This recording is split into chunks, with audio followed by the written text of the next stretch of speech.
Hello guys, welcome to the 6th class of Assam Geography. Thumbnailot দেখাৰ দৰেই আপুনি অতি কম সময়ৰ ভিতৰত অসমৰ ভূগোলৰ ওপৰত বহুকেইটা MCQ প্ৰশ্নৰ সলিউশন আজিৰ এই ভিডিঅ'ত জানিব পাৰিব।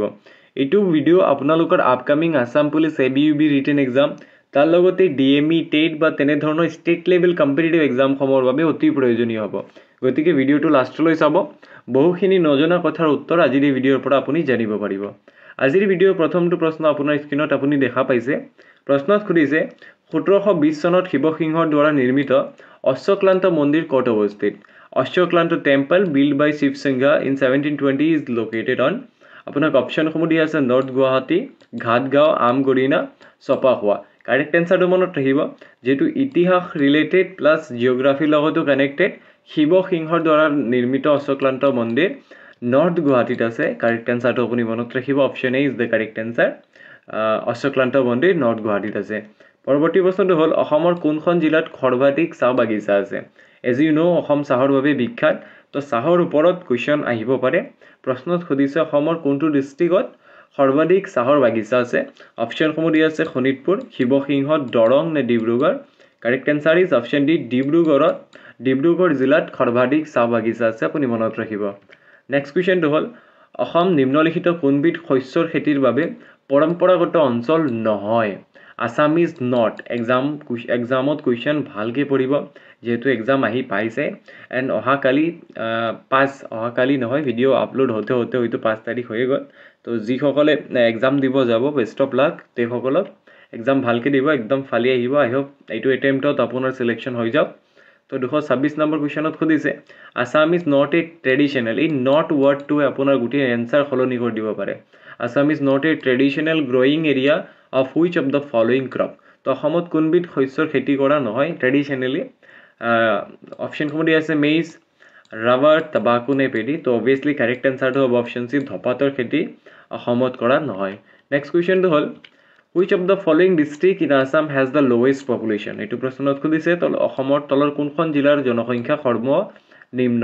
অপশ্যনসমূহ দিয়া আছে ডিমা হাছাও, মাজুলী, বৰপেটা, দক্ষিণ খানমাৰা, মানকাছাৰ।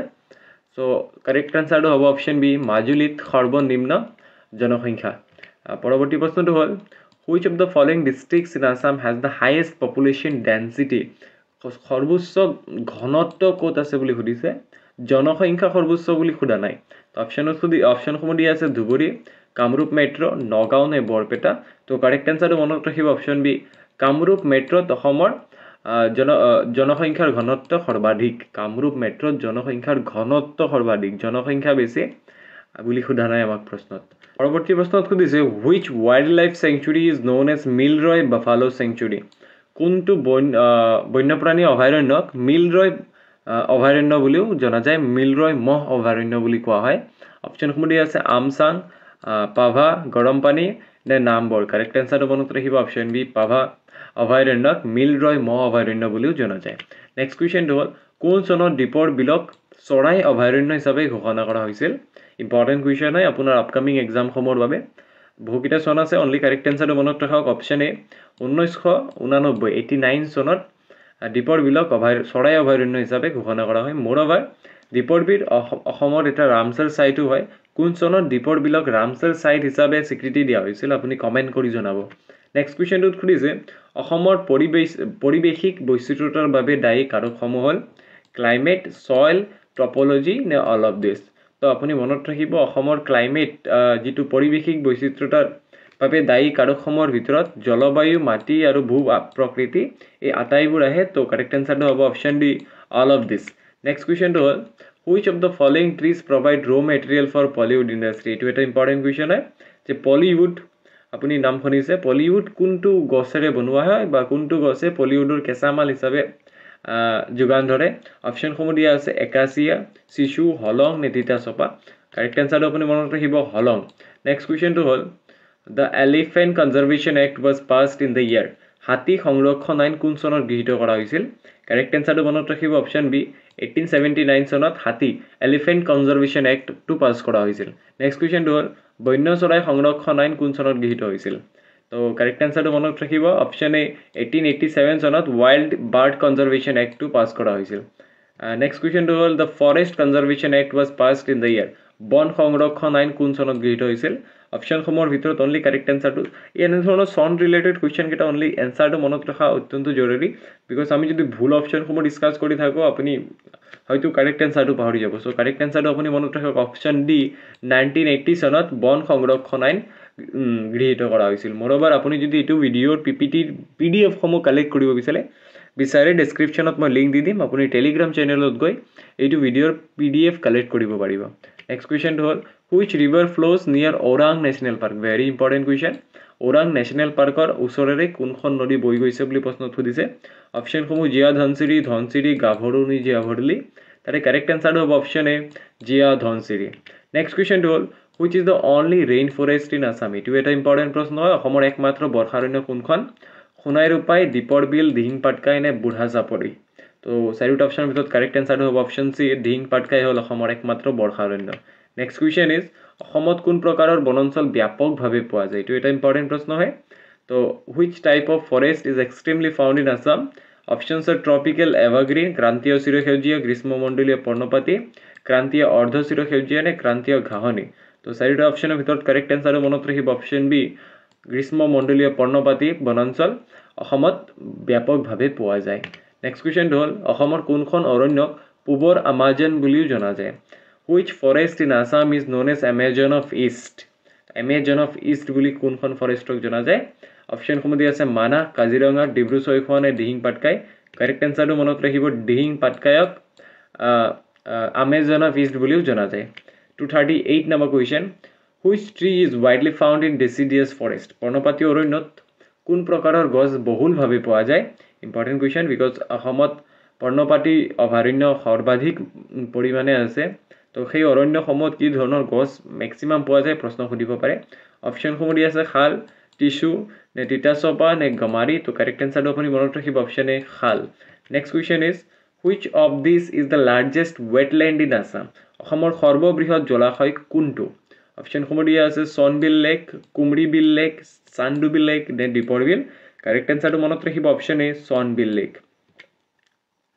নেক্সট কুৱেশ্যনটোত সুধিছে which two places have been connected by Bhupen Hazarika bridge Bhupen Hazarika দলঙে কোন দুখন ঠাই সংযোগ কৰিছে লাষ্ট ইয়াৰ আমি ব্ৰিজ ৰিলেটেড কুৱেশ্যন এডিআৰিৰ এক্সামত চাইছিলোঁ আছাম পুলিচ বা ডিএমই টেট এনেধৰণৰ এক্সামত নুসুধিব বুলি কোনো কথা নাই তো অপশ্যনসমূহ দিয়া আছে শদিয়া বোকাহাট শদিয়া কৃষ্ণপুৰ ঢলা শদিয়া নে এটাও নহয় তো ভূপেন হাজৰিকা ব্ৰিজে ঢলা আৰু শদিয়া দুখন ঠাইক কানেক্ট কৰে মনত ৰাখিব নেক্সট কুৱেশ্যনটো সুধিছে অসমৰ কোনখন জিলাত বনাঞ্চলৰ ঘনত্ব সৰ্বাধিক which district has the highest concentration of forest in Assam অপশ্যনসমূহ দিয়া আছে শোণিতপুৰ ডিব্ৰুগড় কাৰ্বি আংলং নে কোকৰাঝাৰ কাৰেক্ট এনসাৰটো মনত ৰাখিব অপশ্যন চি কাৰ্বি আংলঙত বনাঞ্চলৰ ঘনত্ব সৰ্বাধিক নেক্সট কুৱেশ্যনটোত সুধিছে অসমৰ কোন অঞ্চলত পাইন গছ পোৱা যায় পাইন গছ কোন অঞ্চলত পোৱা যায় কাৰেক্ট এনসাৰটো মনত ৰাখিব বৰাইল ৰেঞ্জ বৰাইল পৰ্বতমালাত অসমত পাইন গছ পোৱা যায় যদি ভিডিঅ'টো ইয়ালৈকে চাইছে নিশ্চয় ভিডিঅ'ত কোনো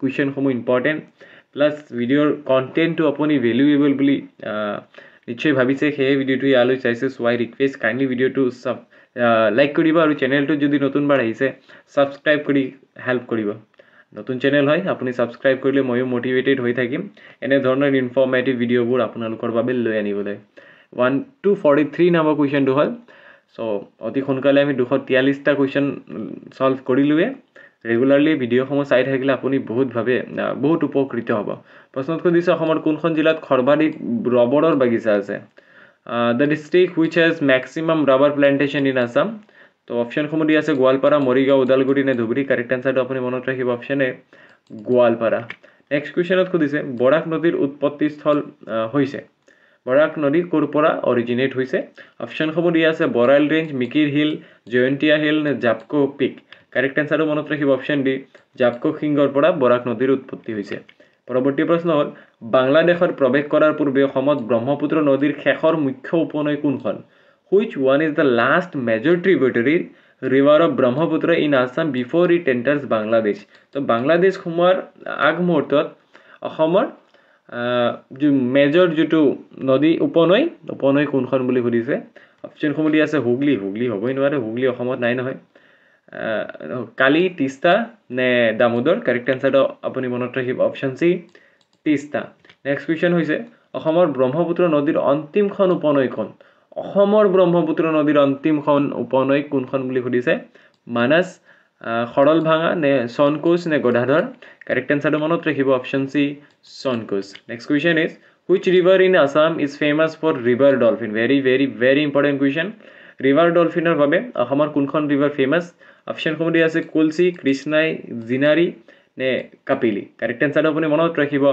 correct answer option a Kolsi ahamar river dolphin er babe bikhyat next question ot khudise the annual average rainfall for Assam ahamot barhik borukhonor goror har kiman as per Directorate of Geology and Mining Government of Assam bharat sarkaror etu department অনুসৰি অসম চৰকাৰৰ এইটো department অনুসৰি অসমৰ গড় বৰষুণৰ হাৰ কিমান বুলি প্ৰশ্নত সুধিছে অপশ্যনসমূহ দিয়া আছে কাৰেক্ট এনসাৰটো মনত ৰাখিব 152 সেন্টিমিটাৰ নেক্সট কুৱেশ্যন সুধিছে Assam shares common boundary with how many states অসমে কিমানখন ৰাজ্যৰ সৈতে উমৈহতীয়া সীমা ভাগ কৰে অপশ্যনসমূহ দিয়া আছে কাৰেক্ট এনসাৰটো মনত ৰাখিব অপশ্যন সি 7খন ৰাজ্যৰ লগত উমৈহতীয়া সীমা ভাগ কৰে next question is which of the following is the highest hill range in Assam আৰু এইটো আজিৰ ভিডিও লাষ্ট প্ৰশ্ন হয় ভিডিওটো যদি লাষ্টলৈ চাইছে থ্যাংক ইউ ফৰ ওয়াচিং টিল দ্য এন্ড আৰু যদি চ্যানেলটো এতিয়াও সাবস্ক্ৰাইব কৰা নাই কাইন্ডলি সাবস্ক্ৰাইব কৰি দিব বহুত হেল্প হ'ব 1k সাবস্ক্ৰাইবাৰ লাগে এট ফাৰ্স্ট মানে মোটিভেশন আৰু অপশ্যন সমূহ দিয়া আছে বৰাইল কাৰ্বি জয়ন্তীয়া পটকাই